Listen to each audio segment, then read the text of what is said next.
Okay? We up in this thing. All right, so we are live everywhere.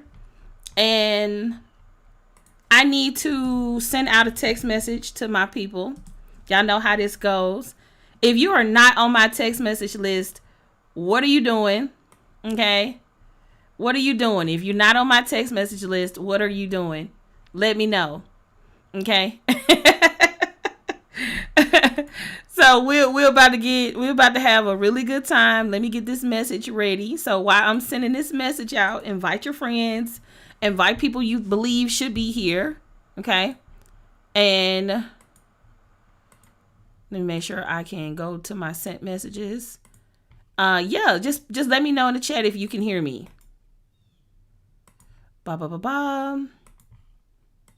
Okay. I probably should start scheduling this out, but hey, it is what it is, okay? So y'all can hear me. Also, let me know where you all are coming in from. That would be helpful.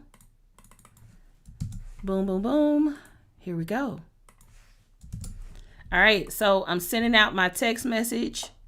That's sent, and we are live on all of the platforms, including Instagram, okay? So here we go. All right, so this is not necessarily, I guess you can call it like we're just chit-chatting and we're also talking about business. Like, I'm trying to think of what else to talk about because, like, this is not like a tutorial or a masterclass or any of those things. I just want to talk about the differences that I've noticed from running a product-based business and e-com and shipping products versus my experience selling services. And I kind of want to talk about the differences, right? And I think a lot of the times when we are thinking about whether or not we should be in e-com or services, they all have pros and cons. And so I kind of want to just, I guess this could be like a business model conversation. So if you've been thinking about, if you're a service-based business owner and you've been thinking about getting into physical products, e-com, or if you are e-com business owner and you're thinking about getting into services, I think this is a conversation to have. So my good friend, Pamela Booker, she's the CEO of a brand, okay, that you all should be getting your hair products from. It's a natural care hair brand. And the thing that I love about Pam at Course by Nature is that she understands the product game. She's been doing it way longer than me, so she knows about all the intricacies. And then me on the service-based side, I've been selling services since I've been a business owner. I initially started off as a professional photographer and professional graphic designer. That's how I made my mark as an entrepreneur. If you all did not know, I am a legit professional photographer. I had 2 photography studios in Memphis at 2 different locations. We had a location on Summer, and then we had a location off of off Elvis Presley in Memphis. So, I started my grind as a photographer, a professional photographer. And I mainly took pictures of like families, and primarily like business professionals and women. We did like fashion photography as well as maternity. So, that's how I made my start. Then I made my start from doing graphic design. So I got to a point where I needed business cards. I needed a way to be able to tell people about my photography business. And the only way to be able to tell people about my photography business was I had to learn graphic design. And back then we did not have Canva. Okay. So for all of y'all killing it with Canva, just know Canva was not a thing back then. Okay, we did not have Canva. Canva was not a thing. And so if you needed to have graphics, you had to hire a graphic designer. And typically they were designing your graphics in Photoshop, Illustrator, InDesign. It just depends on the actual platform. So during that time, I self-taught myself how to take pictures. That's number one. And then I self-taught myself how to make graphics. So if you're like, okay, that makes that makes complete sense.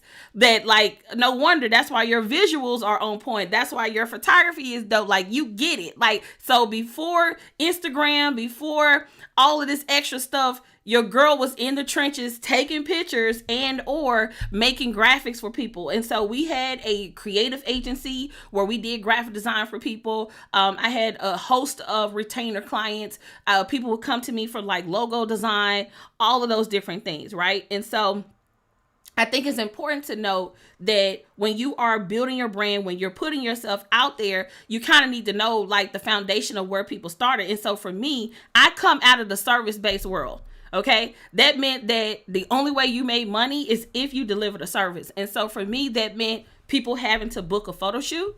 And then I go to the studio, I load up my camera, I take the pictures, the client picked the proofs, I would edit the proofs and send it to the client. Okay, so that's pretty much what I did from a photography perspective. And then from a graphic design perspective, people would come to me and be like, hey, I'm starting a business. My business is going to be XYZ. I need a logo that can do da da da da da, right? And so I did that work. And so in the service-based world, you have well, how can I say this? Because it's two sides of service. I kind of want to talk about that too. When I started as a photographer and a professional graphic designer, I was making money. So I was the one doing all of the creative stuff and like making the money. I was the one doing all of the editing and all of that stuff. So if you did a photo shoot, I was picking locations, I was taking pictures, I was editing your photos, I was sending you your proofs, I was doing everything. If I was if I was creating your graphics, I was doing research. I was creating your stuff in Illustrator. I was researching color palettes and like all of those different things. And so that is the foundation of my world before I got into marketing, before I got into coaching, before I got into any of that. And that's really one of the things that give me a competitive edge over a lot of people who quote unquote do business, because I have an extensive background in design, photography, publishing, because I had a magazine back in the day called Publishing. I mean, it was called, I was going to say it was called Publishing Like a Pro. It was called Love New Art. It was an artist magazine for local artists in Memphis, Tennessee. And so that's kind of like the foundation of my work. And so during that time, I just needed, when you think about a service-based business, it's a very high margin business, right? If you're doing it correctly, right? I'm not talking about the people, let me be clear. I was that girl back in the day who would do flyers for $50, okay? I would do you a flyer for $50. Hell, I probably would have built your whole brand identity for like $250 or $500. So I really wasn't charging a lot of money back then because I really didn't understand the value of what I was doing. And I also didn't understand like today, right? So now when people do photography or graphic design or whatever, like you can really make money this time. Like, if I was to get back in the game, I would be really making some serious dough, because like everyone needs professional graphics, whether they're going to do it themselves or like get it done for their business. And like everybody needs professional photography, whether it be of your products, of yours, or of yourself. And so doing that work and being a service-based, entrepreneur, I felt really good about my work because I could see what I was doing. It was refreshing to be able to do a photo shoot and see your pictures at the end, or do a brand identity for a client and go and get a sign made and like all of those different things. And so I stopped doing that work and I decided to start coaching and consulting people.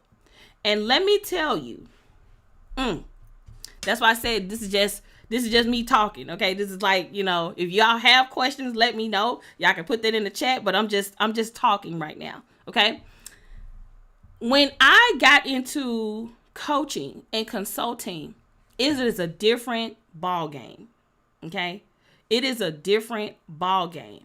I went from being able to, take someone's pictures and see what I did at the end of the day, or taking, or doing graphic design and being able to see that work displayed in people's businesses and all of that stuff. And I think one of the things that was a hard transition for me was when I transitioned into coaching and consulting, your clients are now your portfolio. Do y'all get what I'm saying? Just put yes in the chat. if you get what I'm putting down, right? In the comments, wherever you may be watching this video, whether you on YouTube, Twitter, wherever you may be watching this video, right? Whether it be Facebook, YouTube, or Instagram, let me know if you understand what I'm saying. So I went from being able to see my portfolio at the conclusion of every gig to hoping and praying that my clients would do what I'm telling them to do. Y'all get it? So as you can notice that, like, someone who comes out of the portfolio world, right, or the, portfolio and photography and design work, like, that's, and I told y'all, if you got time, I got time, because I'm here for a second, okay? One of the things that I noticed as I was transitioning into coaching and consulting, I had to wait on people to do what I was telling them to do. If I told someone to read a book, I had to wait on them to read a book. If I was telling them to go and sign up for a software, I had to wait on them to sign up for that software. If I want to do a photo shoot of a mom and I had an idea, all I had to do was get a photographer, get someone who was pregnant, take their photos and move on about my life, right? Like, it was pretty easy. But when I transitioned into coaching and consulting, your client is now your portfolio, right? Because that's why you hear a lot of people say, my client did this, my client did that, right? And I can honestly say that out of all the work that I've ever done in my entire life, coaching and consulting by far is the hardest. And it's not hard from the doing, right? Like telling people what they need to do and coaching people and consulting people and all of that stuff. It is really the mindset. It is the mindset of working with people. A lot of people legitimately don't want what they say they want. And so prior to becoming a coach and consultant and all of that stuff, if I said I was going to do something, it happened.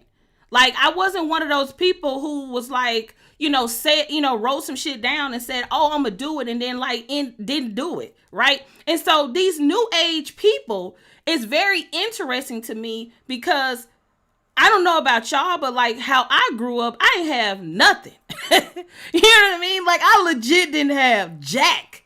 So because I didn't have anything, my come from was different, right? If, I was going to show up, I was going to do the thing. I got it out the mud. Like, I knew what it was to like actually do the work and put in the things you have to do.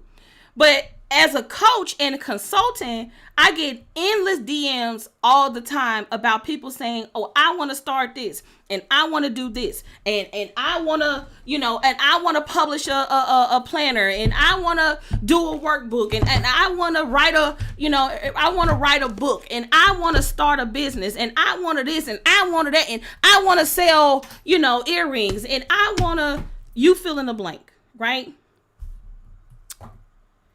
And because I work with, and the reason, because the OGs, they know, right? Like the OGs that's listening to me right now, who's probably been in business 10, 15, 20 years, y'all already know the business, right? I'm really talking about the younger entrepreneurs, the new people who are just getting into business and they don't really understand that grit and that grind. They don't understand that like all of the roles and responsibilities that come with having an idea. And so people typically get very overwhelmed in the process, right? And so because people get overwhelmed in the process, you can begin to see people shrink and you can begin to see people shut down because something that felt big and exciting and fun has now become something that is frustrating and what's the word I'm looking for? Like it feels very defeating because you have to actually show up for the idea. And it's hard as hell. It is extremely hard to hold someone accountable to a dream, to a vision, to an idea. It is extremely hard, right? And I think that oftentimes when people say they want to do something, I don't think people understand all of the responsibilities that come with that. I don't think people understand like it ain't gonna be easy. I don't think people understand that like this shit is hard.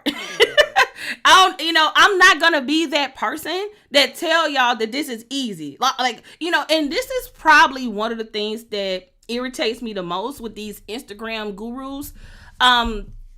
That's not, in my opinion, who really are not realistic when it comes to how they educate and teach people. They make this shit sound so easy, right? They make it sound so easy. All you got to do is get a website and tell people about your brand and post every day. That's it. You just got to have something to sell, get my vendor list, and tell people about your thing and post every day. That's it. And I'm thinking to myself, like, no, it's not. That is not the steps. No, that is not the steps. The steps is you gonna have an idea. Some people gonna think that shit is trash. You're gonna put it out there and no one's gonna buy. Like, that's the truth. Some people will buy. Some people, is, I guess, blessed and highly favored. They're gonna go viral on day one. But like for 85%, 90% of other entrepreneurs, that shit ain't true. So it blows my mind when people just, they be online and they just be talking like it's just so easy breezy. You could just, I get being positive, but like some of y'all be lying. Like just lying. People are not talking about you're gonna spend some money and you're not gonna get your money back. You're gonna hire wrong and they're gonna dodge you. Like, but I'm just, that's pretty much the thing, right? And so I think that when you are putting things out there, I think it's very important to understand what is required when you say you have a vision or when you say you want to do something. Now, let me be clear, okay? You can be positive. You can be positive all day, but positivity don't pay the bills. So, to the person who was saying, like, can you be positive? Words are powerful. I get it. But I'm also a realist, right? The truth is, you can be positive all day. You can pray all day. You can do all of the positive things. But if you're not putting action with prayer, if you're not putting action with positivity, if I wrote down, if I sat here and wrote down, 50 times a day, I want to make $1 million. I want to make $1 million. I want to make $1 million. I want to make $1 million. I want to make $1 million. I want to make $1 million. And I did that for my entire life. I'm being positive, but I'm not taking any action. Then what's the point? The premise of what I just said is really about people not being transparent about the process. That's what I'm referring to. So clearly you are new to me. Because I'm an extremely positive person, but I'm also one of those people who like to keep it 100. So if you don't like my vibe, you can totally log off. You can totally unsubscribe and you can totally leave. That is okay with me. It used to be a time where I could care, I would be so emotionally wrapped up in that, but I'm at a point in time in my career where I'm just like, I don't have time for that. You know what I mean? Like that's what's going on right now. Okay. We all, to be uncloned means to challenge the norms and be yourself and embrace who you are. It's not for Audria to be who you think she should be. Okay. So I just want to preface that. But anyway, back to what I was saying. A lot of the times when you're doing your work, you're not really clear about what that looks like. You know what I mean? Like a lot of the times you're not, you're doing all of the things, you're putting other things out there, but sometimes people don't tell you about, you got to keep grinding. You got to keep being consistent. You're going to have to do certain things, right? And I think that can be frustrating to certain people because it's like, it is hard. It is not easy. You will have to spend money. You will have to invest, so on and so forth, right? So I just want you all to understand that it is important to go about how you do what you do, right? When you're working with people. And so as I was doing service-based work and I was transitioning into coaching and consulting, you have to literally deal with all of the different, you have to help people believe again. That's really what coaching and consulting is about. You have to help people believe in themselves to work through the hard times. You have to help people believe in them in the process in what they're doing. Does that make sense? Like when you transition from I'm gonna do it and I'm gonna do me and I'm gonna put my business out to actually becoming an educator, a teacher, a consultant, you have to be able to help your clients believe again. And I don't think that when I initially got into it, I thought it was going to be easy, right? Like, I thought that, like, oh, if I say I want to do something and I teach you the steps, it should be clearly super easy, right? Like, I'm literally telling you, do this, do this, do this, do this, do this. And it's not that easy because you have to account for different learning styles. You have to account for people's background. You have to account for people's upbringing. You have to account for people's situation. And I don't think that I thought about that as I was transitioning into coaching and consulting, right? And so when you do coaching and consulting, it is extremely emotional because a lot of the times coaches aren't telling you the truth behind the scenes of what's really happening, right? And I think that it's crucial to understand that, like, when you're working with a client and when you're helping them get a result or you're helping them get to an end, you have to be patient.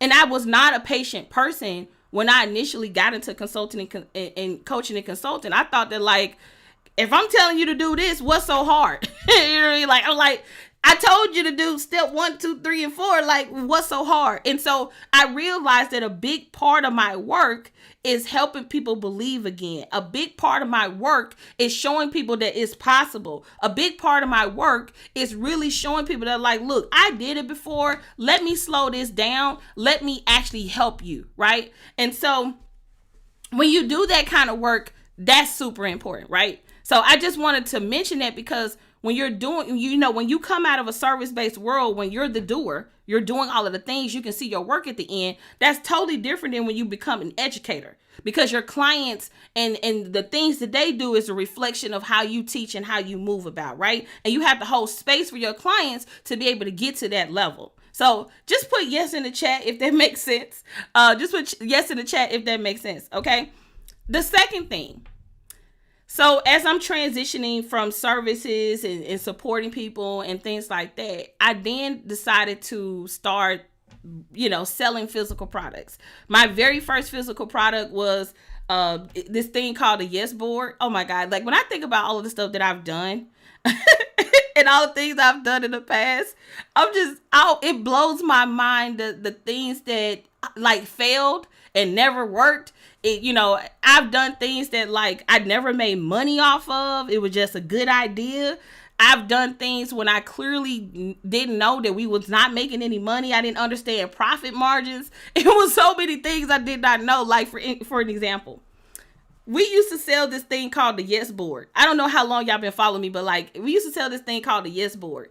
And the Yes Board was literally like 11 by 14, like piece of, oh my God, like, just saying this is like crazy. We would sell this thing called a Yes Board, and basically it was like a complement to your vision board. You would basically take something off of your vision board, put it on a Yes Board, and then you would work out all the things you need to do to bring it to pass, right? And it did really well. Like, people purchased it and all that cool stuff. So when we did the Yes Board, we would go and, I designed it in Illustrator, and I would print it off, and then I would go to FedEx. And I would go to FedEx.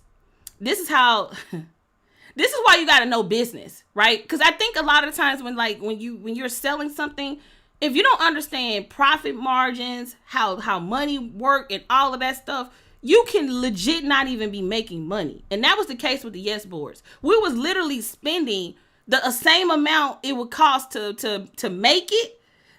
That's what we was charging for. But because I was so excited that people was getting this thing, I wasn't profitable. And I think that's what happened with a lot of business owners too. A lot of the times when we're like developing products, like we sell it enough because we count people's pockets. Like, oh, they won't be able to afford this, or they won't be able to spend money with this, and so on and so forth, right? So anyway, so we created this thing called a Yes Board. We go to FedEx, we printed it off, and then when we went to FedEx, we would have the people behind the thing print it off and laminate it for us. So we were selling the Yes Board for like $50. So that whole process for printing, lamination, and cutting, because when you go local, they charge you for everything. They charge you for cutting, they charge you for lamination, they charge you for printing. They charge you for every little thing when you go local and get stuff printed. And so as I was getting the Yes Board printed and all of that stuff, and then one thing I didn't factor in that I was going to have to put it in the mailer. I didn't factor in that we was going to have to pay for postage, and I didn't factor in labor. So legitimately, we really weren't making no money. So we decided to transition from the taxes. So it's just so many things that we just didn't factor in when we were actually making the product. And so we really wasn't profitable, right? And so I said, okay, well, I can't really do that. So then I transitioned into, I'm trying to see if it's over here. I literally just had it on my desk. Here it is. So we transitioned from the board to the workbook. So the Yes Experience book. Okay. So we went from, selling this like laminated board to doing a book. But then another thing I did, I made the book full color. Y'all, I'm just telling y'all like all of these things that like I'm just learning, right? So we made it full color, and so we were printing. This wholesale cost us about let me be clear. This wholesale print on demand cost us about $15. $15 to print this wholesale, okay? And then we sell it for $50, right? So we make a little bit of profit, but again, I'm not factoring in the packaging, the shipping, like all of the things, right? And so this is one of those products where it was a good product idea, but like people didn't get it. Like some people got it because people purchased it, but for the most part, it was one of those things that was very hard to sell. Like I had to keep on coming up with creative ways to tell people about it and how to get it and like all of these different things. And so it was very, very, very it was very difficult to explain. And that's like marketing 101. When you are creating something, it cannot be hard to explain. I'm just gonna go ahead and tell y'all now. If you sell a product, right? If you sell a product, it cannot be hard to explain. If your product is hard to explain, you're going to have a hard time selling it. Okay? I'm gonna say that one more time because I know you're like, why she keep repeating that? I work with so many people who cannot explain what they do, what they sell, or what it's even about.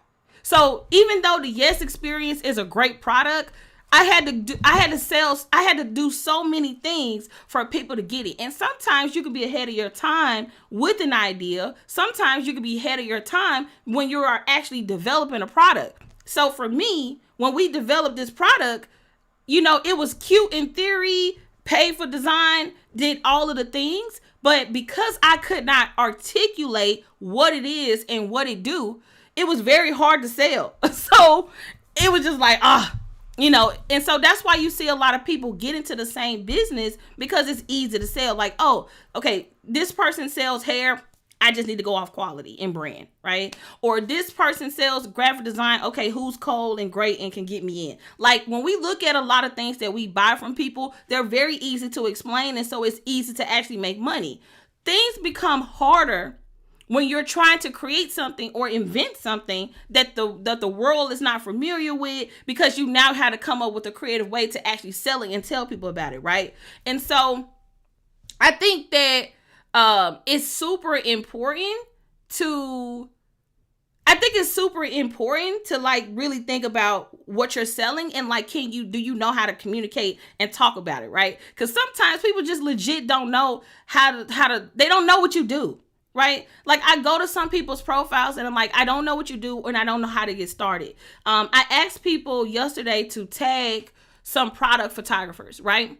And the only thing I've done so far is like look at different people's profiles. And as I'm looking at different people's profiles, it's very evident who do this. You know what I mean? As soon as you get to their profile, they whole Instagram got fire photos. I don't know if y'all looked at that thread. People were tagging people, but it's some people on that list. Like I was talking to my homegirl last night, Pam, and we was on the phone for about an hour just going through y'all profiles. The product photographers. Y'all, this is what y'all don't know, right? Like people be behind the scenes saying, I want to do business with you. I'm going to save my money to work with this type of person. Like you don't really understand where people are in the buying cycle when they come across your brand. So it needs to be easy You need to be able to easily explain what you do, and it needs to be very evident that you do this work when people do mention your name. Think about all those people who got tagged yesterday they didn't know me, they're not following me, they didn't know I was in the market looking for a product photographer. But as I began to look at people's profiles, I was like, man, this person cold, man, that person cold. And me and Pam, we was like, oh, we might have to fly out the city,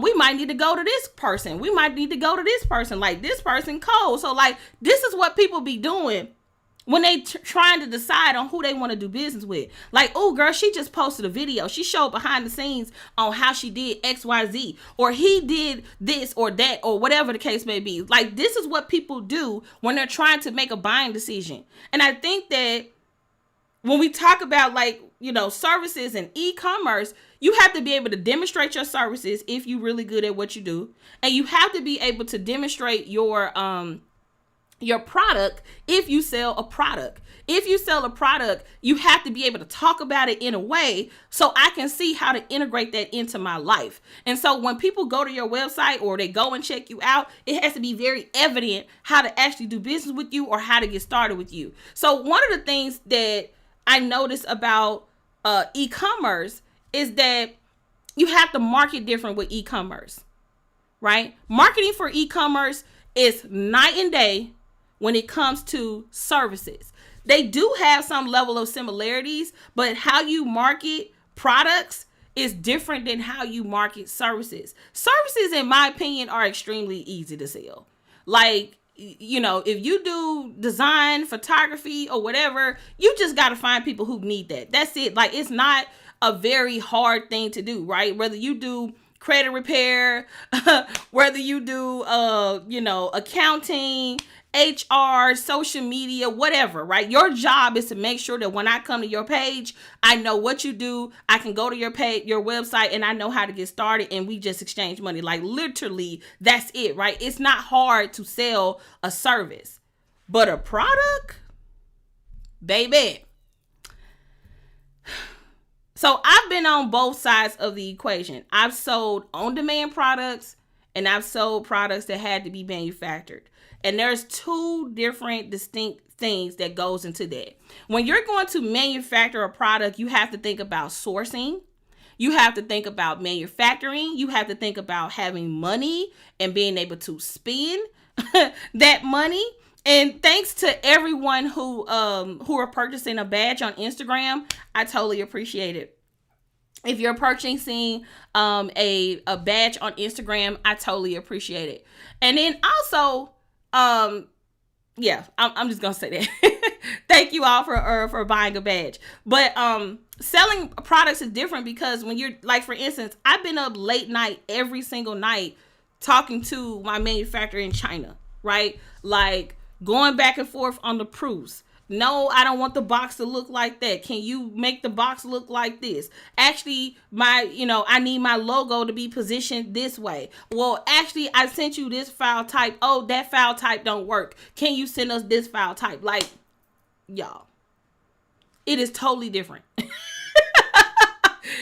Because like when you are like doing print on demand, you just need to make it one time and then people can go and get it and buy it, all of the case, right? But when you're manufacturing a product, you have so many people involved, from packaging to design to manufacturing to shipping and logistics to warehousing to inventory. Like, it's a whole vibe, right? And I think that there's always a payoff to each side, right? When you're a service-based entrepreneur, your time is of essence, right? A lot of the times, most service-based entrepreneurs are overworked, right? Like, because you're in demand, everybody want to work with you, everybody needs your services, and so a lot of the times you do have an end, like a capacity issue, because, like, let's say you do photography, for an example. It's only so many photo shoots you can do. It's only so many photos you can edit, unless you have like a photography agency model where you have multiple photographers, multiple graphic designers, not graphic designers, but makeup artists, multiple sets in your studio. That's really the only way you can scale up. So if you only have, one studio, one setup to do photography and you only have, a few mock-ups and you're a parent and all of that stuff, you got to factor in like, okay, how many people can I logistically work with for real in a 1 year time? And like, how much money can I legitimately make? Then on the product based side, you have to think about, well, you run into inventory issues. Well, do I have enough money to pay for inventory? And then you run into like, well, if I buy all this inventory, will people actually buy the stuff that I'm about to buy? And then you have to have a place to actually to warehouse it. And then you have to be able to package and do y'all get what I'm saying? Like, there's totally two different worlds, right? If I made a post right now, hey, right now I'm taking clients right now. If you need a planner design, go here, and I'm gonna do it for you, right? That's easy to sell. Then, hey, you finna go and you're telling people like, you got people who comparing your product to everybody else on the marketplace, right? Services actually, in my opinion, has the ability to be more uncloned than a product. Right? It's very hard to be uncloned with a product. And the reason it's very hard to be uncloned with a product is because everybody sells pretty much some of the same things, right? So let's just use candles for an example. If I'm in the market for a candle, I'm probably going to be looking for a candle that can burn long time, that smells good, that is branded a certain way, right? So that's typically what's happening. But if I'm like going from site to site to site, I'm looking at, well, who because I bought candles from all type of brands. And one of the things I pay attention to is burning, like how long it takes to burn. I'm paying attention to scent, and I'm also paying attention to the quality. Sometimes people get their stuff manufactured in different countries, and the way it burned, like my husband, he was burning a candle that I bought from someone, and it literally like exploded while he was in the bathtub. Think about that. Excuse me. Like, it literally blew up.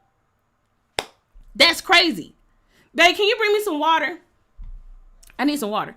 But like, the candle actually blew up. And I'm thinking to myself, like, I will never buy another candle from that company. Then I said, okay, then I would buy another candle from other companies, and like all of the scent is at the top and it's not at the bottom. And so sometimes it's very easy to kind of weed out a product-based brand because people are really just basing it off of how fast you can get it to me and the shipping aspect. If you are going to be a legitimate product-based brand that becomes a household name, you cannot be losing inventory all the time. How many times we live in a sellout culture, right? And I talked about this in one of my older live streams, but we live in a sellout culture. And a lot of people think that like, it's cool to just sell out all the time. Like, I'm sold out. And I thought that was cool in Q2 at some point. Like, oh, I thought it was cool. Like, oh, she sold out. That's amazing. Oh, that person sold out. That's amazing. But it's not amazing when your marketing and community is bigger than your inventory. If your marketing and your community is bigger than your inventory, then we have a business problem. Does that make sense, everybody? I don't know about you, but if I really, really, really like your product and I want it to be a part of my daily routine, I don't have time to be restocking once a year with you, right? Think about your favorite toothpaste or deodorant or, beauty product that you put in your hair or your makeup or your cosmetics. Who wants to literally be working with someone who cannot be a part, like you can't even be a part of my life because you always sold out. You know what I mean? Like, you kind of run into that. And so I'm a digital product kind of girl. I sell digital products, too much a hassle trying to sell physical products. No thanks. So I want to talk about the pros and cons of digital and physical, right? Because I think that's a conversation worth entertaining. So when you sell a digital product, you run into infringement. Okay. When you sell a digital product, you run into infringement. That's why I'm not selling a digital version of my planner, right? The only way to get it is going to be, let me drink this water. Give me a second.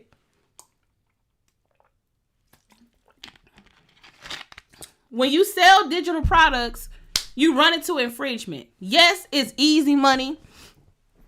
You can put it out there, people pay for it, and you off to the races. The issue you run into, and this is really for people who, once you get really, really big and people start knowing you and all of that stuff, you run into the issue of people stealing your stuff.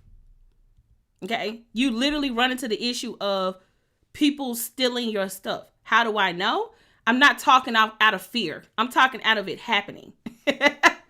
I'm talking about out of it happening. I used to sell a checklist, like I guess you could say I used to sell like this, like all the tools I use checklist in my shop. And this young lady opted in for it and downloaded it and bundled it up with her products. How did I know about it? Someone told me like, hey, I bought this product from this girl and she had your PDF in there. And I was like, what? What are you talking about? And she sent me a screenshot. This girl had not only my PDF, but she had a whole bunch of people. Now, I'm not policing for other people because that ain't my ministry. But she had my stuff in there, which was a problem. So I had to contact my attorney to reach out to, what's that company called? Gumroad? I think that's what people use, Gumroad. And we literally had to do like a takedown. Like, hey, you need to take this down because this girl stole this from me. She literally, I got a track record of her coming to my site, downloading my stuff, and now she's bundling up and selling this as a business bundle. So, and this is what we run into as well on the small business side. Most small business owners don't understand business, particularly IP and rights. I'm not an IP attorney, but I want to kind of do a little education here for a second. If you buy something from me, let's say you bought this from me, okay? You bought this from me. You are buying this for personal use, okay? If you bought this from me, even if you bought this from me, okay? If you bought this from me, okay, and you decide like, oh, I'm only going to buy one and I'm going to use it with all my clients. You cannot do that. That's why licensing is in place, right? If you was to download Microsoft Office as an example, Microsoft Office is going to tell you, hey, you can have this, but you can only put it on one computer. You can't go around your whole neighborhood and giving everybody free installments of Office, right? And I think because we don't understand business, licensing, rights, that's why you see so many cases in the marketplace of people going to jail for stealing people's stuff. Like copyright infringement is real. IP infringement is real. Trademark infringement is real. So I know a lot of times it may seem easy to just take that photo from somebody's website and put it on your product, or take that person's PDF and bundle it up with your thing, or download that thing and use it with your clients. Like that's not legit, y'all. Right? It's not legit at all. And so I think that digital has its pros and cons. Physical has its pros and cons, and service has its pros and cons. So we talked about in the service-based world, you run into timing, right? Not having the time to actually fulfill and do a lot of the things. In the physical product world, we're talking about shipping, logistics, inventory, and all of that stuff, right? And then in the digital world, we talked about infringement. If I had to think about everything I sell and which thing that gives me the less stress, it would hands down be my digital products, right? It will hands down be my digital products. If I had to think about like, do I want to get back into the service space? I don't really know. Like, oh, okay. Because I kind of love having my time back, right? Then when I get into the physical space, do I really want to deal with shipping and logistics? You know what I mean? Like there's pros and cons to everything. And I think that there's no way to avoid it all, right? It's no way to avoid it all. And I'm also not here to legitimize either one of them. I think it's important to know all the pros and cons of each one and pick the one you're willing to deal with. So like if you're gonna be in a digital space, you gotta be cool with the fact people gonna steal your stuff, rip your stuff off, blah blah blah. Piracy could be a thing. If you're gonna sell physical products, you have to deal with the fact that like, oh, I'm probably gonna have to deal with inventory, logistics issues, shipping issues, all of those things. If I'm gonna sell services, I gotta deal with the fact that either I'm gonna have to put a system in place so we can scale this service-based business, or even if you're a restaurant, it's the same thing. It's time. Your time. Like you got to have time to be able to do these things so you can scale it up, right? So I think that when you're deciding on whether or not you should get into e-com or service or whatever, all of them have pros and cons. Now, let's talk about the other cool side of it. Everything that I'm talking about can be scaled up. Digital products can be scaled up. You just need to get in front of more people. Physical products can be scaled up. You either going to go and find your fulfillment company, or you're going to actually go and warehouse it yourself, right? And so you had to deal with being able to kind of deal with that demand. And then on the service-based side, you can scale up by having more people that can support you, and or you just become the leader and you put a team in place who can do the work. So all of these things that I'm talking about can be scaled up. You just got to decide on which one you want to deal with, which one you have the emotional capacity to deal with, because it's not just about being able to do it, but can you actually deal with all of the pros and cons that comes with all of them, right? So what have I learned? Well, I have learned that if you're going to get into the product game, you better have some money. Yeah. And I'm not talking about print on demand. Okay. You can get going with print on demand or on demand stuff fairly inexpensively. But if you talking about getting into the product line, I'm going to develop a product, your ass better have some money. If you're going to get into the service game, you need to understand the lifestyle you want to have and like what kind of support you want to have.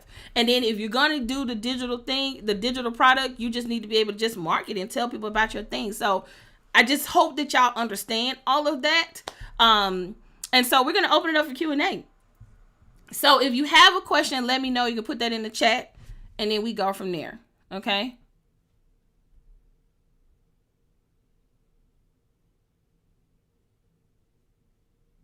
Let's see.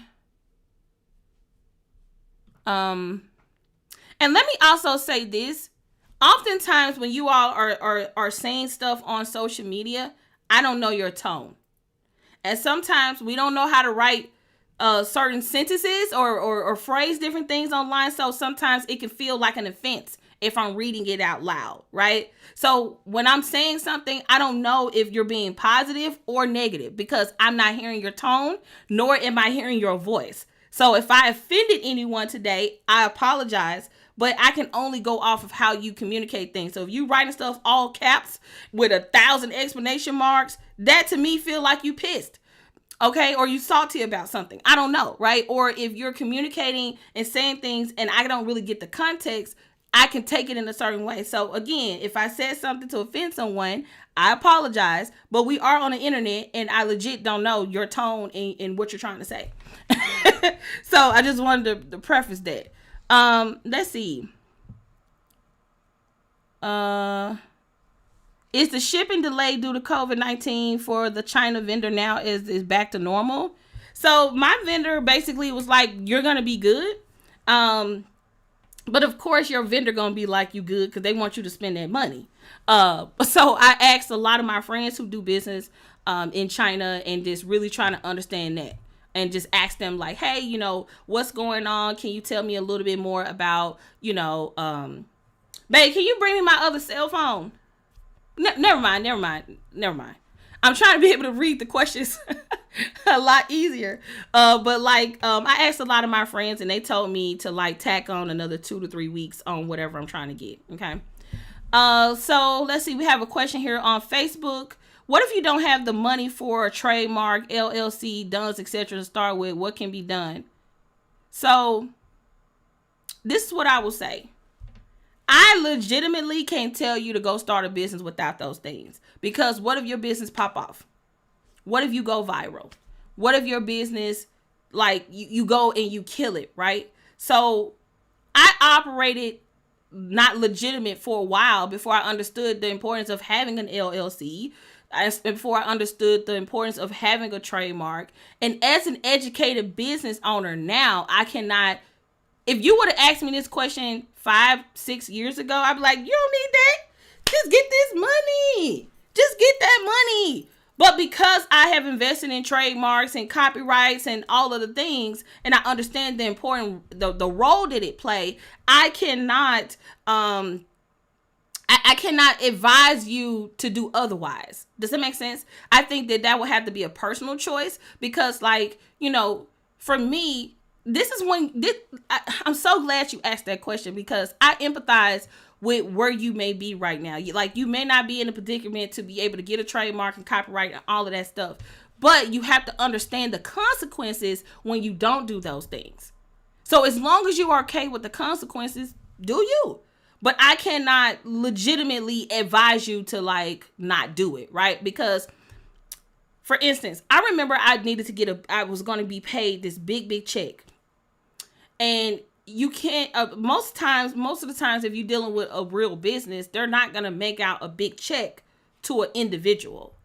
It's like business to business. So they would rather cut the check to your company. And if they put the check in your company name, you as an individual can't cash that check unless you have a business checking account. So, so from that perspective, it depends on how big you're trying to go, right? Because it's only so much you can do under the table with Cash App, Venmo, and all of those other little apps that people use to kind of like, still do business without legitimizing the business. Then let's go and talk about the trademark aspect of it. Can you sleep at night knowing that you come up with a brand name, is fire, and somebody goes and trademark it and take it from you? And let's say you've been building up your socials for a year, and now you have to literally stop engaging and utilizing those platforms. Can you deal with the consequences of that? Can you go to sleep at night knowing that like, I'm going to be good? And then a DUNS number doesn't cost anything. It's free when you begin to establish your business credit. It's given to you when you get an LLC or whatever type of S Corp or whatever. So I just wanted to put that out there. And I'm also, again, I'm not giving y'all like legal advice or anything. I'm literally just talking about my personal experience as a business owner. Okay. How do you get into different market people to view your products and services outside of your network a smart, strategic way? You have to do marketing campaigns. That's how you get outside of your network. If you want to get outside of your network, you have to market. Your marketing has to be amplified beyond your network. So I'm going to use a photo. I'm going to use like an illustration to illustrate my point. So a lot of the times when we are marketing, let's say this is the world, right? And let's say this is your network in the middle, right? Can y'all see that? So let's say this is the world, this whole circle. And let's say this is your market. Typically, small business owners, because we don't market and because we don't do marketing campaigns, what end up happening is you tend to stay small because you only have the capacity to market in that one little space. Because you're not spending money on marketing, you're not spending money on ads, you're not doing any of those things. And so because you're not doing those things, it's hard for the whole world to know about you because you're only marketing within a small vicinity. Does that make sense? So if you're wanting to be, that's why I run so many ads. I know y'all be like, why is she always running ads? Because eventually some of y'all gonna get sick of me. And if I'm constantly marketing to y'all and I'm not adopting and creating new community, how am I supposed to be able to grow my brand, right? Because, and if you have a local business and you want to know, well, how do let's say you have a brick and mortar photography studio, or you have a restaurant, you can scale beyond your zip code by creating products.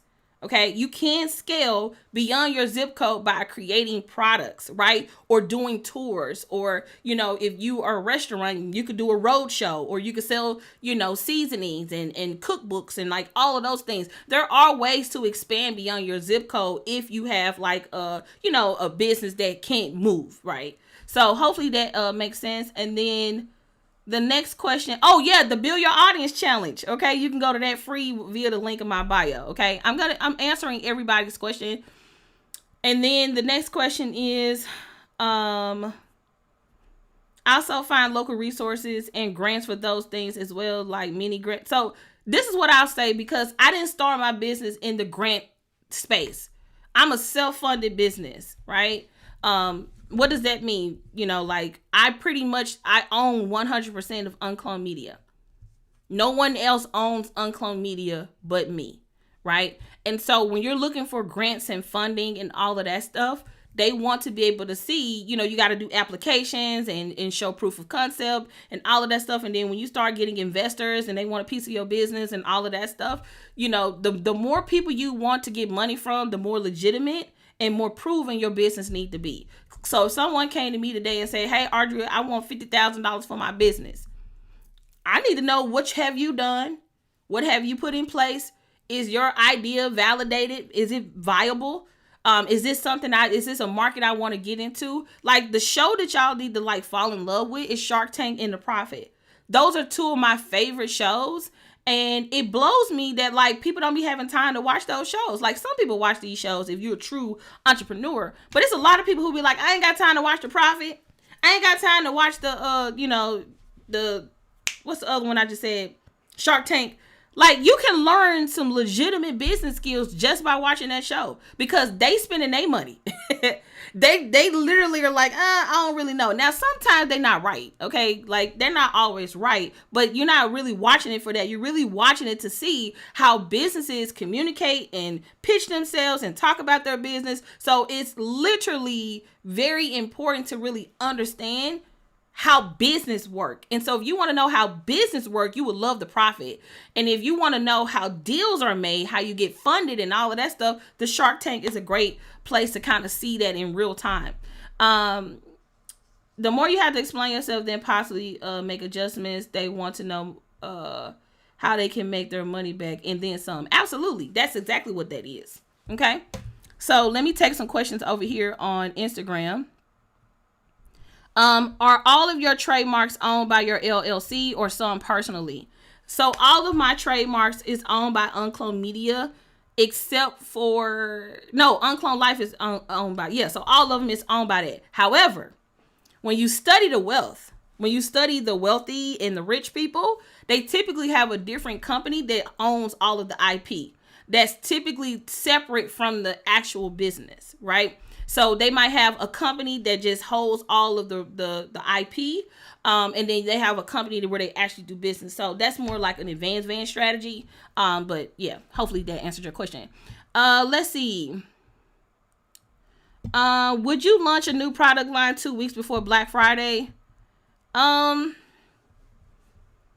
really big on building up demand and telling people about my product. And so really, if you don't have product right now, you really should be building up your platforms to sell your product, right? So if you don't have inventory or you're thinking about getting inventory, that would be a real big stretch to try to go ahead and like start, you know what I mean? Like, I don't know, like for me, the reason I have not given you all a date for the planners yet is because I need to know for sure when I'm getting it. I don't want to like get y'all all amped up and excited and then my stuff is stuck somewhere. That's not to say that won't be the case when I do come up with a new date, but you kind of have to know when I'm going to actually have my product and like when I'm going to actually have time to market. And so I think 2 weeks, you know, if you don't have your products and you want to release it 2 weeks before Black Friday, you can if you have the audience. However, I highly recommend like building up the audience and getting people excited about what it is that you have to offer. Also, if you all have not checked out our Black Friday replay in the shop, you should get it. You should get it. So I like to do coupon codes when I'm live sometimes, just so I can honor the people who are here. If you're watching this on the replay, the coupon code will not be valid to you, but I'm going to go ahead and give you all a pop-up coupon code. I haven't done it in a minute because I don't want y'all to get so codependent on coupon codes, but I'm going to give you all a coupon code that you can use in the shop, and we're going to call it, let me make sure this works first.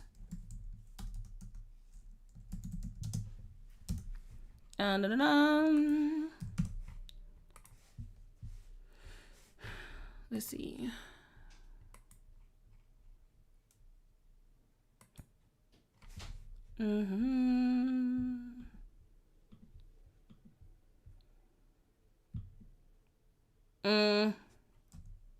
That's too long.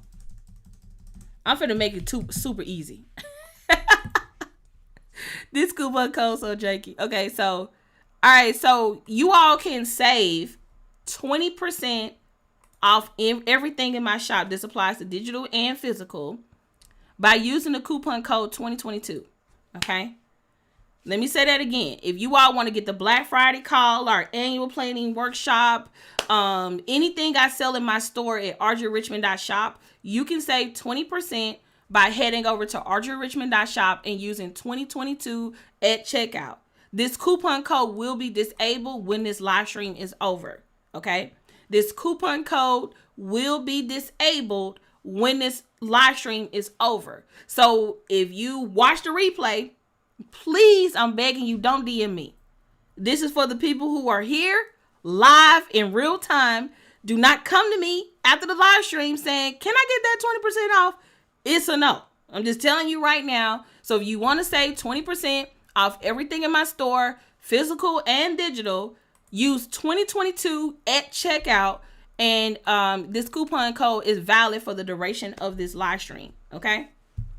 All right, just use the code 2022 at checkout to save 20%. Okay.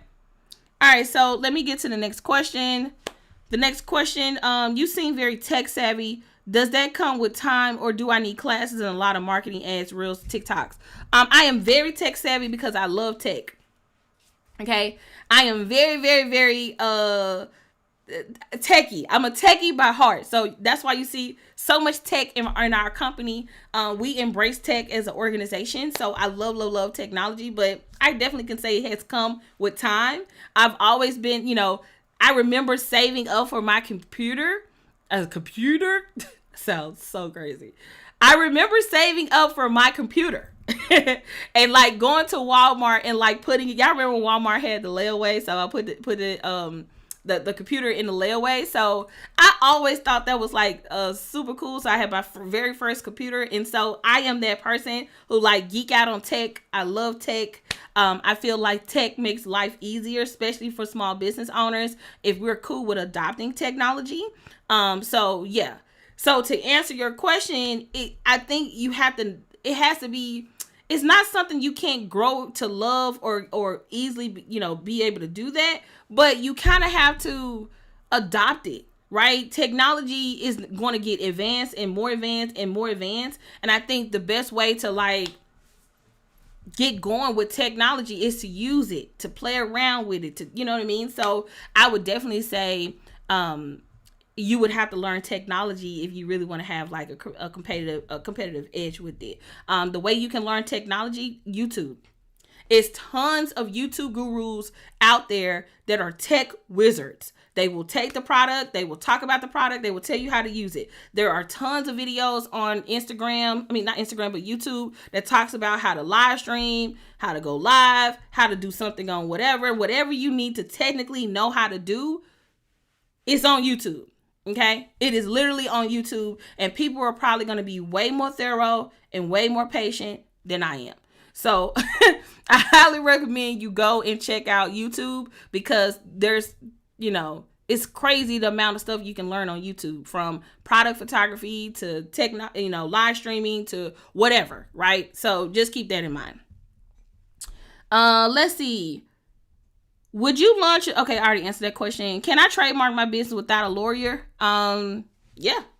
Some people do, but I don't recommend it unless you have experience. I do not recommend it at all unless you have experience. This is why I have not learned how to file trademarks. Now, I have a friend girl who has mastered doing her own trademark. She's really, really good at it. Me personally, I'm too scared. I don't know why, but I'm a little scary cat. So I personally would not be up for the challenge. And so I just spend the money and then let the attorneys do what they do best, because you have to factor in office actions. You have to look at like a lot of those different things. So I don't recommend it. And again, I'm not an attorney, so I can't give you legal advice. Because when you work with an attorney, they do research for you. They search the database. They make sure that it's a viable name, that the name itself makes sense. And so you just have to keep that in mind. Okay. Do you have any info on how to pay your, let me see, yourself as a photographer? I don't know, but it seems to have issues with this. I would talk with an accountant. An accountant would be able to help you with this. Maybe I'm trying to see you got to find you a fire accountant. Let me just say that. You got to find you an accountant who can look at your expenses, look at, the money that coming into your business, and based on your goals and objectives, they can tell you what is an ideal salary for you to make, right? So I would talk with someone who manages the books, something like that. Okay, so hopefully that answers your question. Pay them lawyers, y'all. Figure out sell some shit. Please don't, but pay them lawyers right. Absolutely. I ain't got time to be like, I'm too scared. I need my shit to work on day one. Okay. So everyone, please use the what do you call it? Question box. Cause it's kind of hard for me to see everybody's question. So if y'all use the question box, or on Facebook or YouTube, if you could just drop it in the comments, I can see it on my side and I can read the comments. Okay, it's a lot easier for me to see because your girl actually wear glasses. Y'all probably don't know this, but your girl wear glasses, and these junks dirty. Yeah, these junks a little dirty. So, y'all probably know that my homegirl, she was like, "You wear glasses?" I was like, "Yeah, I'll be rocking them just though." Let's see. Audria, I know you own hundreds of domains. How do you decide which ones to get trademarked? So I don't get those. I buy domain names for marketing and product purposes. So if I know I'm going to create a product in the future, I'll buy a domain name. If I have intentions of building up a business idea, I will bundle that domain name up with the business idea and then pitch it to people to sell. And then, for instance, we're in the process of trademarking Publishing Like a Pro, right? I own publishinglikeapro.com, which is crazy. But now we're in the process of actually trademarketing, but we're trademarking it because it's the name of my product, not because I own the domain name. Again, I'm not giving y'all legal advice. I just spent hella money. I'm just telling you, it's because I'm selling a product program called Publishing Like a Pro. And so that's what the trademark is based off of. It's not based on the fact that I own a domain name. I buy domain names because I'm obsessed with domain names. And if I feel like online real estate is just as important as offline real estate. And so when you're online, your domain name is everything. Like how much you think Facebook.com is worth? How much you think Instagram.com is worth? How much you think Apple.com is worth? So your domain name is your real estate. Do you know how much money Apple would lose if their website stopped working?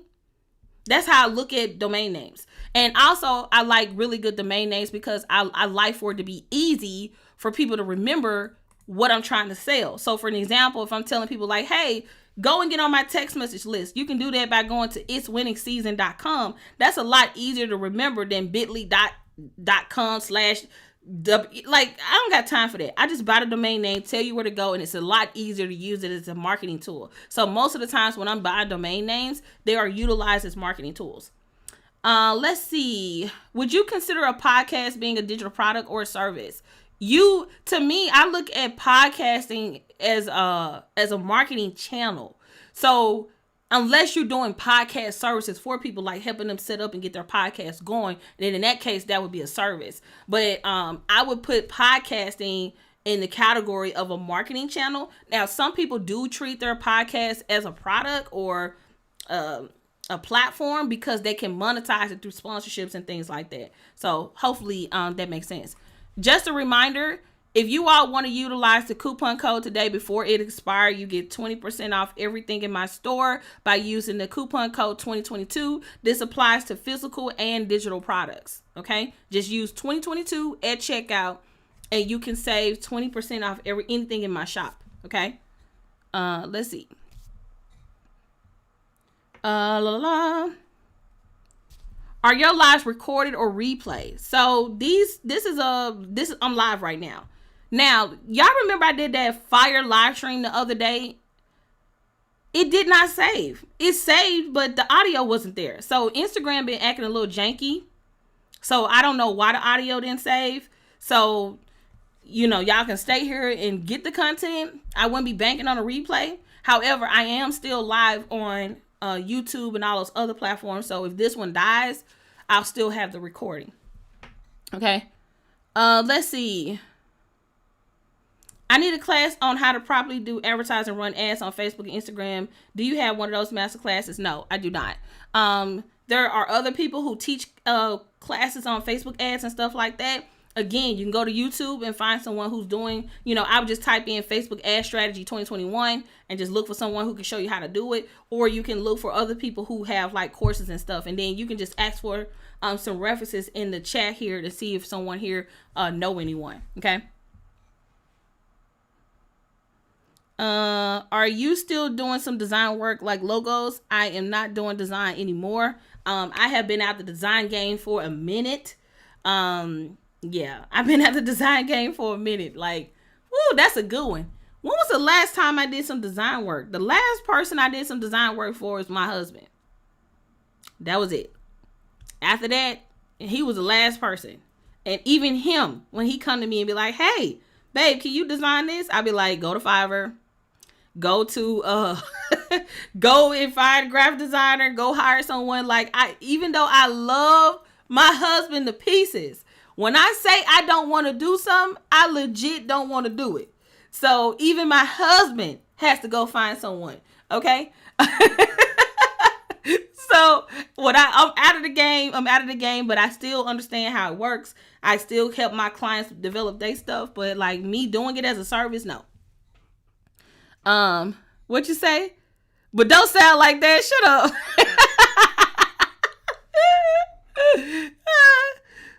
Let's see. What's this other question? I want to start a gift card subscription to a specific niche using only Black-owned businesses. Should I get to buy in from the niche first or the businesses? You would have to prove that concept that the people want that, right? So I would try to prove out the concept with a few people, like on a smaller scale, maybe like 10 or 15 people, Black-owned businesses, proving out your concept. And then once you prove the concept, you can scale it up. So you can always just do, like a beta or something initially just to kind of get going, and then you can scale it up. Let's see. What was your cue to go from print on demand to printing and warehousing your own products? That's a great question. We decided to print massively because of cost. Like, to manufacture a planner in America, and let me be clear because I haven't done a lot of extensive research in America, but from the companies that I've been looking at, it's expensive. It's expensive. And then sometimes it even out because even though you can get your printing costs I'm not even gonna say cheap, affordable, you still have to factor in shipping, freight fees, warehousing. So at the end of the day, you might end up spending more, but the profit margins are a lot higher when you order in bulk, right? Anytime you order one of anything, it's always going to cost more. So for instance, I ordered a local, like I print something locally, like in America, of my planner. And my planner is about 400 pages. That one planner cost me $200. Full color, and that was spiral bound. Okay, my samples don't even cost that. My samples in China doesn't even cost that. So I don't get any of the bells and whistles, and that's another thing. a lot of the times when you print locally, you don't have it. And I'm only based off my experience. I'm quite sure there are manufacturing companies in America who can manufacture a planner. I'm just speaking about my personal experience. Okay. But, when you're printing locally, you don't really get a lot of the customizations, right? Like when you go overseas, you're manufacturing, you're developing a product. Does that make sense? Like you're developing a product from scratch. I told the vendor, I want pockets. I want this ribbon. I want this ribbon to be, I want this ribbon to be this color. I want the spiral bounding to be a different thing. I want to use this type of, hardcover part. I want to be able to have, this many tabs. I want to be able to have this type of quality paper. Can you make the quality paper on the tabs different than the actual paper quality? So you're literally creating something from scratch. You're not picking from a current stock. So if I was to try to make a planner on KDP as an example, I'm only limited to what they can create and mass produce, right? So I had to pick a size. I don't get to pick I can pick the paper color, but I can't pick the paper weight and all of those different things. So hopefully that makes sense. You have more customization, being able to do that, but you also, again, like I said, you gotta have that money, because if you ain't had the money, like, what are we doing here? Okay. I rely heavily on Instagram for my business. We saw what happened the other day with Facebook and Instagram audits. Do you recommend getting your own website? Yes. So everyone should have a website. Everyone should have an email list. Everyone should have a text message list. If you don't do nothing else, okay? If you don't do nothing else,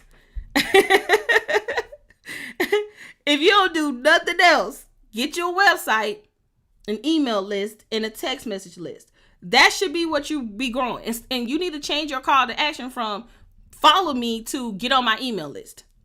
That need to be your new call to action. Hey, forget following me. Matter of fact, I don't even really care if y'all follow me right now. Real talk. Like, I legit want y'all to be on my email list or text message list. I don't own this platform.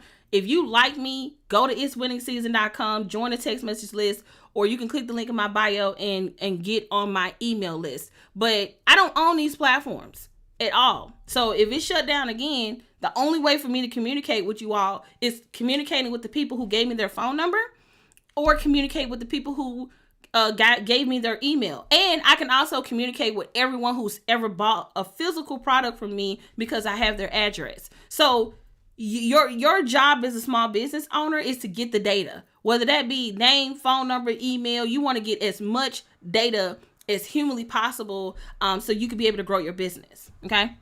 Do you believe it's better to sell physical images when you did photography? Yes.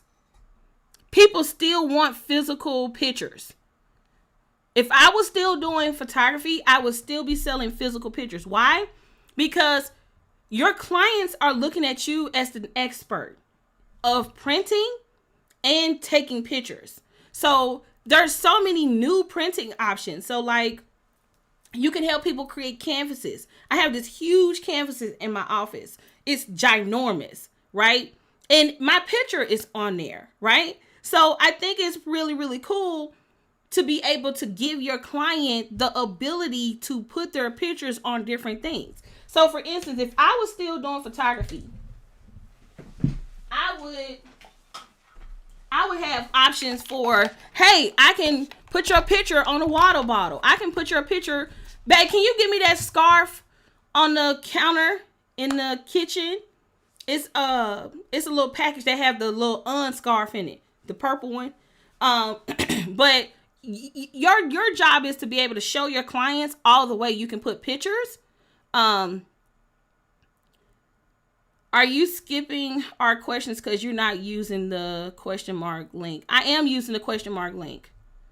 Some questions I can see and some questions I can't. So if I can see it, I'm going to go ahead and respond. And I'm still getting through all of them.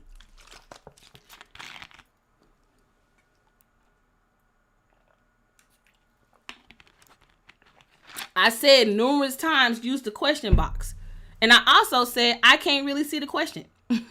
I said that. So, yeah. And then also, Also, y'all, be nice.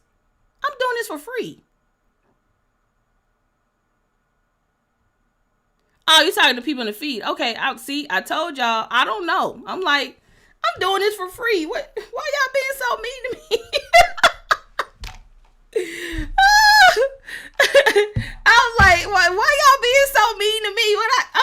I'm trying to put y'all up on game.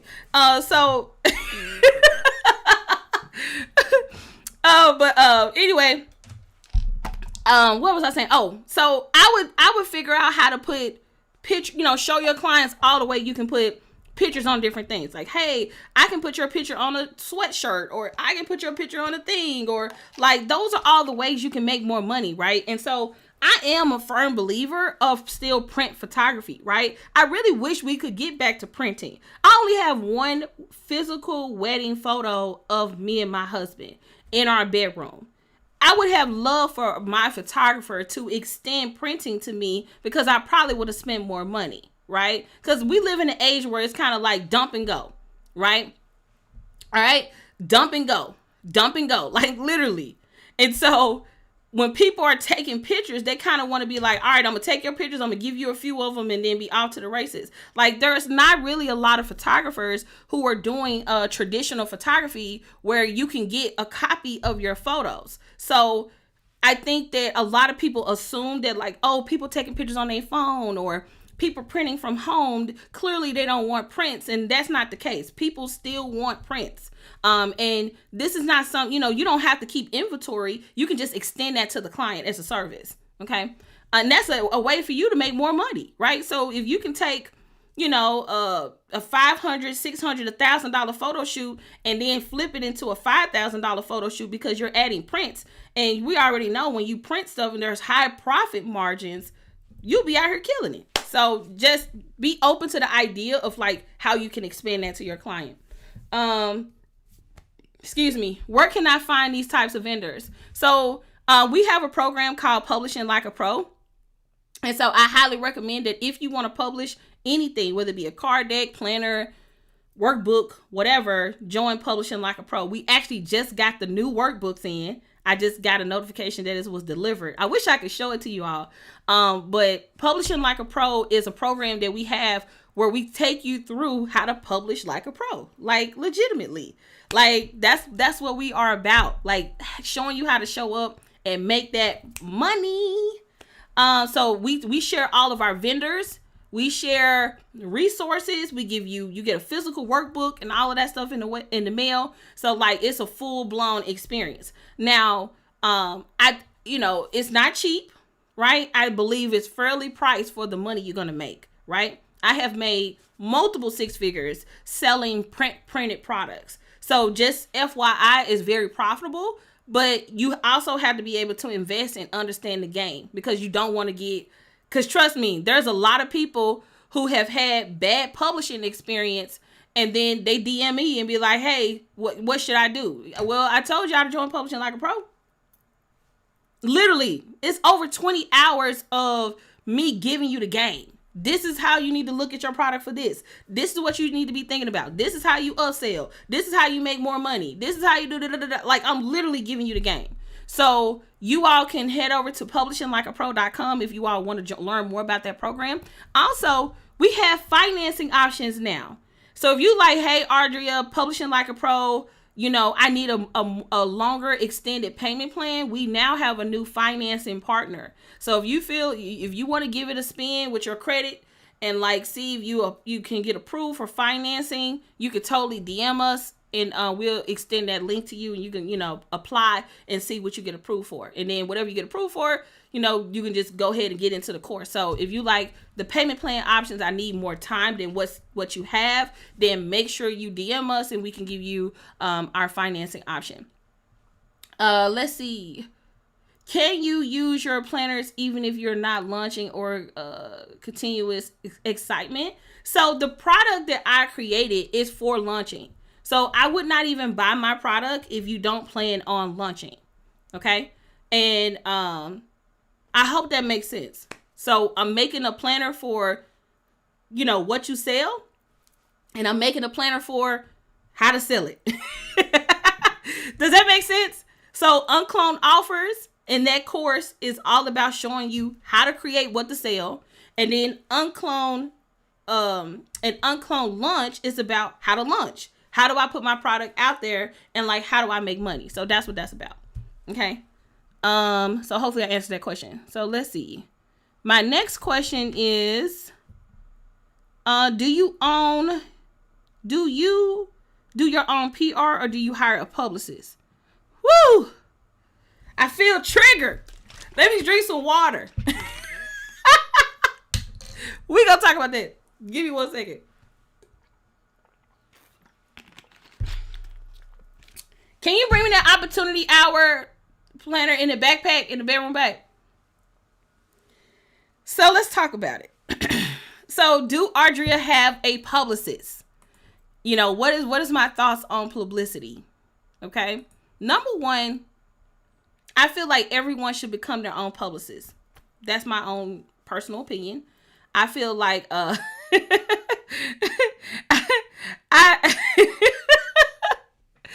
feel like everyone should know or learn the skill of pitching yourself. I used to think that when the water bottle comes up, it's all right. Cause I was like, I gotta get revved up. I will say this, right? So, man, you know, I've worked with a few publicists and I've had some pretty cool experiences with some of them. And I would just tell you from experience that like they can only do the same thing you can do, which is pitch you. And so I feel like thank you. You roll for that one.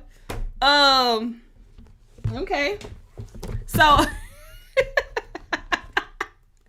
So I believe that everyone, I'm sorry, I saw my husband and he was looking good, okay? Just saying. That's why I was like, ooh, okay, all right. So let me calm down.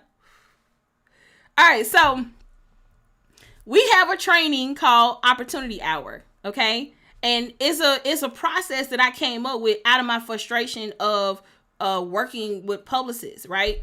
And the whole process is they're pitching for you, and then sometimes they claim to have connections, and I have found that that's not the case. I got to stand in line just like everybody else that's pitching, right? And my storyline got to be just as good as the next person. And so I think that, you know, you should learn the art of pitching. And then I believe you should employ someone in your company to be your opportunity manager, not publicist. Let me explain. So an opportunity manager is an invented topic that I am creating. Okay. It's an invented topic or job role that I am inventing. Okay.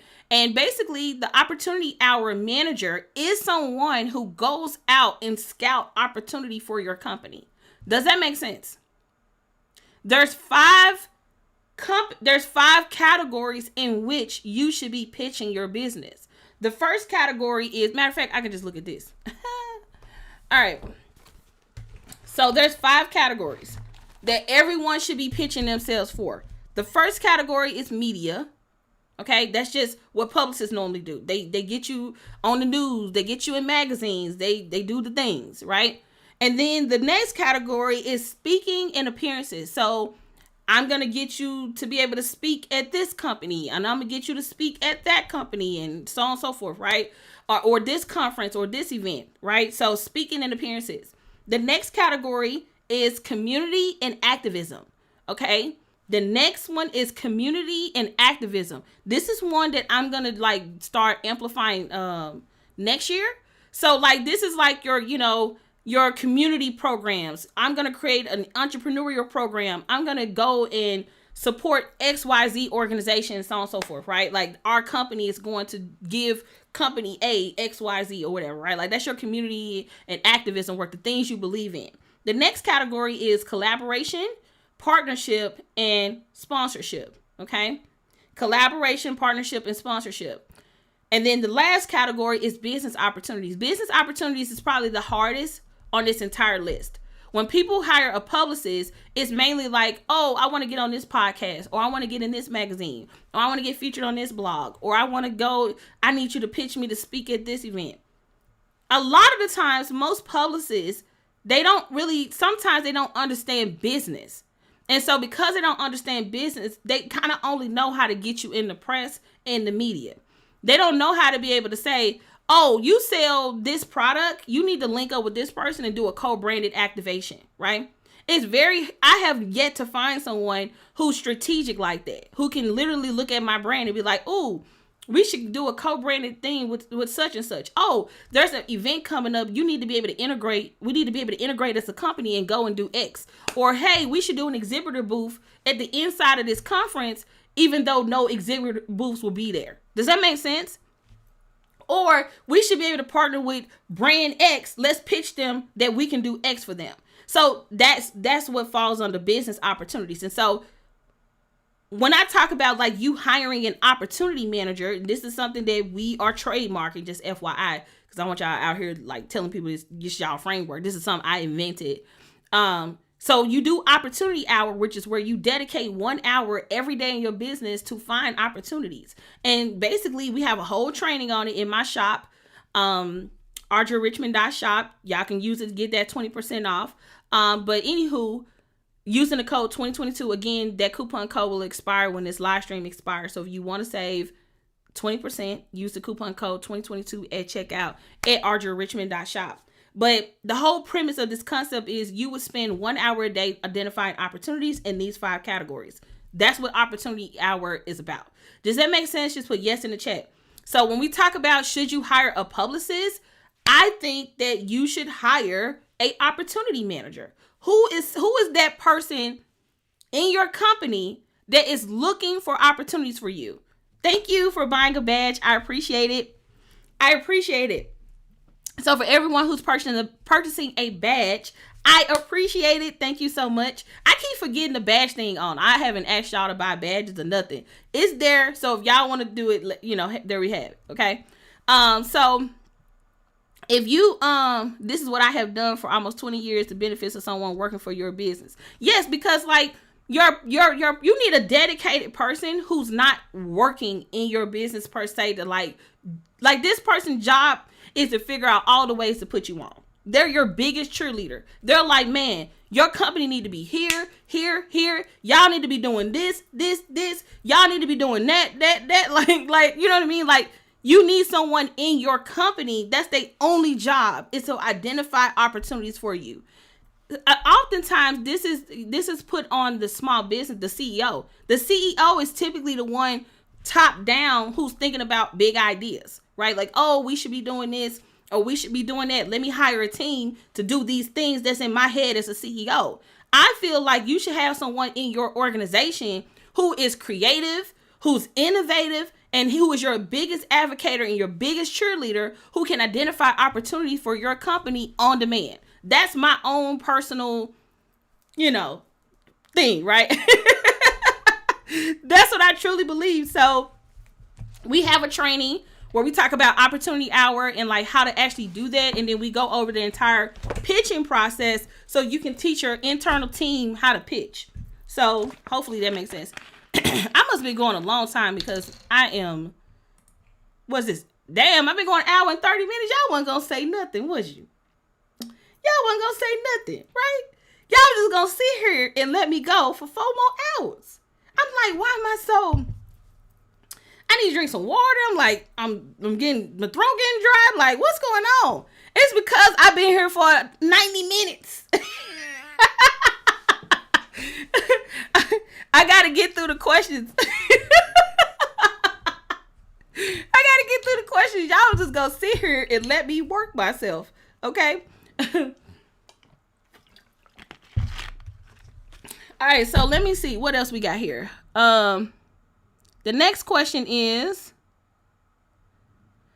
I have all of your products, so I need to read them. Yes, please. I'm in videography. How do I maximize? Look, if you are a videographer, okay? Ooh, I'm so glad you asked that question. If you are a videographer, you should be contacting now if you're a good videographer, I don't know the quality of your work. I'm just, no shade. If you're good, great. If you're not, work on it. But you should be reaching out to as many entrepreneurs as possible and selling them on content packages. Everybody is kind of like their own reality show, right? Like, you don't need to be on reality TV to do reality type of work, right? So a lot of business people are being followed by videographers to document their life and all of those different things. So I think it would be cool to reach out to reach out to entrepreneurs and sell them on content packages. Like, hey, I can help you put together original content show or original content series, or I can come in and document your process. So there's a lot of people who are just, hiring videographers, but typically they're kind of doing it old school. Like, come and video me talking about my product. And it's like, okay. Like, it works. You can definitely do commercials and shit, but like, that's so 1990s. I think the evolution of videography is storytelling, being able to tell stories, being able to connect with people. To me, that's where the money resides. And so if you see a lot of people who's really killing it with video, they're really documenting their lives and what they're doing as a CEO. And it's typically like brands that are personality driven. However, if you are a company that is not a personality brand, where you're not necessarily the face of your brand, you still need to be able to showcase the business and what it's about and like all of those different things. So just keep that in mind. Do you recommend the Black Friday replay if we are new and launching that week? Yes. The Black Friday replay is also for any day of the year. It's just, I themed it Black Friday because I knew y'all would buy it. Like, yeah, Black Friday, rah. But all of those strategies I talked about for Black Friday could be for any sales event. Okay, it can be for any time of the year. So even if you're not going to use it for Black Friday, you can use it for whatever, right? And so keep in mind, everyone, the 20% coupon code will expire when this live stream is over. So if you want to save 20% off physical and digital products inside my store, you can head over to audriarichmond.shop and use the coupon code 2022. Okay? 2022, super easy. 2022 is the coupon code. All right. Let me get to the next question. Do you mind sharing your trademark lawyer information? DM me and I will share that information with you. I am a service provider and want to provide a course to educate people on mental health issues. What is my advice on this? I would say do it. If you know the demand is there, do it. I don't recommend you create the course first. We have this process that we teach called beta profits, where you can put out like this minimum viable situation to get the buy-in and demand there, and then you go into developing the actual product. So in my I ain't got nothing here with me that I want to show y'all. Hold on. They said give them 10 minutes after the live to shop. Okay. That's it. That's all you're getting though. 10 minutes. 10 minutes. Because your girl is getting a little parched over here. Y'all, all of these products, give me 1 second. I got so much shit. Alright, so let me show you my little temporary version I made. Okay. Woo. So in the back of our offers planner, this is the one that's coming out soon, our offers planner. But in the back, we have the beta offer designer, okay? And we go into how to pre-sale and make money before actually developing your product. We go over the entire strategy. We actually have 5 different strategies that you can use. And so I would say, I don't know how of a rush you are to put this out, but we plan on launching this course like at the end of the year or beginning of 2022. So you could totally just pre-sell it and just see if the demand is there before you go into actually developing it. That's really the whole gist of it. But if you want like, step-by-step strategies and all of that stuff, it's going to be in the course. Okay. Let's see. Yes, that makes sense. Thanks for answering. I can also relaunch LOL. I have your book and wish I had it before starting. Yeah, you have it now. So as long as you have the book now, you should be good to go. Like, you know, do you know how much stuff I wish I knew that I, don't know? So definitely, just tap in where you can. I talked about that. Does it make sense to buy a label machine printer or just print your shipper labels regular with your regular printer? No. Get a, what do you call this? Rolo? Like, I can't show y'all. Well, hold on. Can y'all see this? This is so ghetto. But this Rolo printer, baby, it is life, okay? It is life.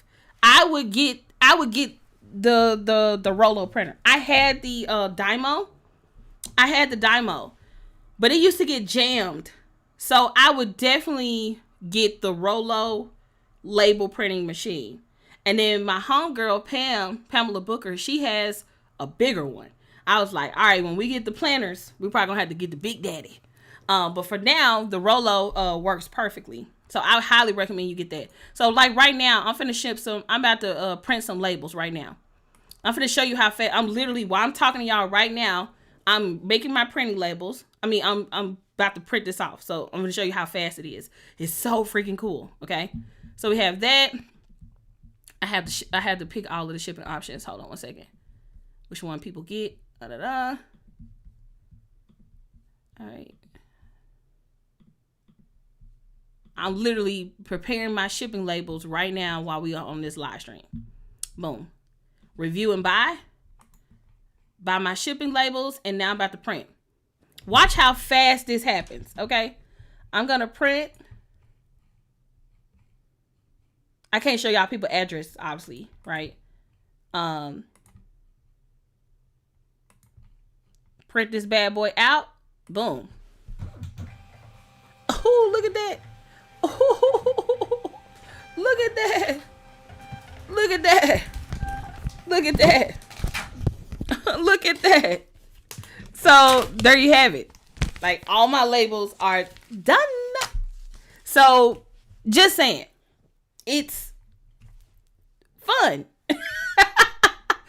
So hopefully that makes sense. So it's a pretty cool printer. Okay. All right. So let's see.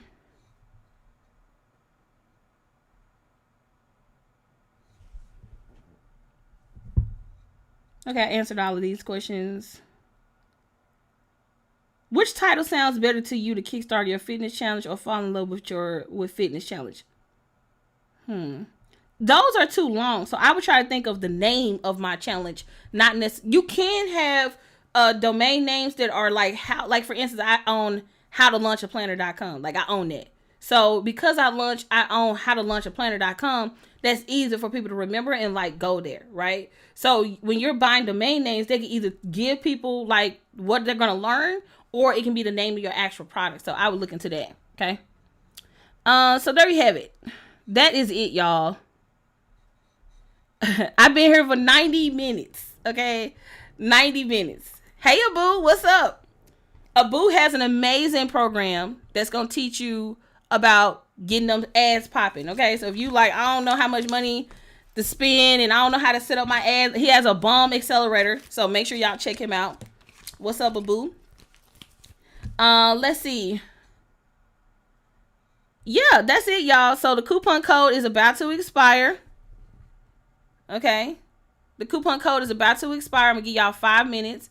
You can head over to audriarichmond.shop and save 20% by using the coupon code 2020. And there you have it. This is 90 minutes. I don't know if it's going to save. I hope it do. But if not, you can always catch the replay on my my question. You have a question? I didn't see your question. Hold on. Let's see.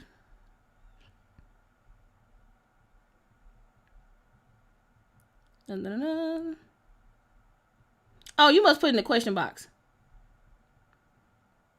Oh, where is the opportunity hour manager breakdown on your sales page? So if you go to my shop, AudriaRichmond.shop, at the very top, hold on. If you go to my shop, if you buy the training opportunity hour, it just say opportunity hour, how to package, position, brand, and pitch yourself for opportunities. It come in multiple formats. So you can buy the course by itself. You can get the course or in the done for you email templates, which I hired word stylist, April Beverly.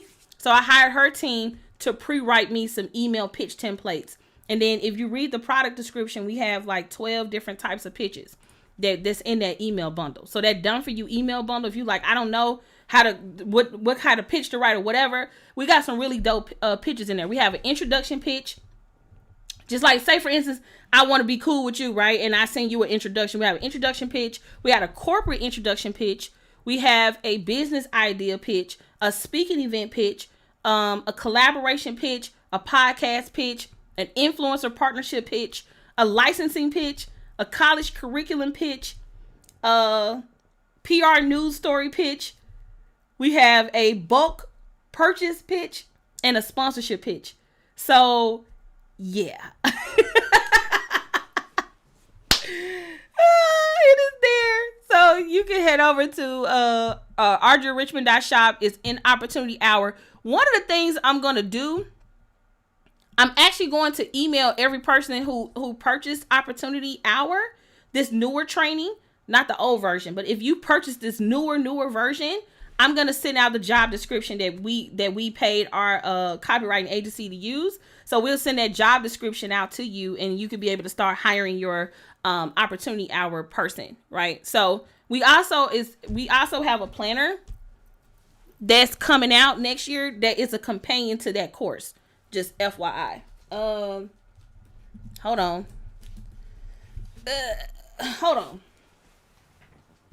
I had too much shit everywhere. Okay. So we have the opportunity hour planner that goes with the training. So yeah, there's that. So the planner is not out yet, just FYI. So we're going to go back and backdate, and depending on how much money was spent. So if you purchase it at the newer rate, so this is going to be kind of wonky. So anybody who has bought opportunity hour when it first came out, like the newer version, we're going to backdate those people and send them a planner in the mail. We're also going to give them the job description. So that's kind of like an update to the training. So the planners don't come out to next year, but when they come, we're going to ship out everyone who purchased the opportunity hour training, the planner, right? But you have had to have purchased it when we released it. So it doesn't matter if you got it on sale or whatever. It doesn't matter that part.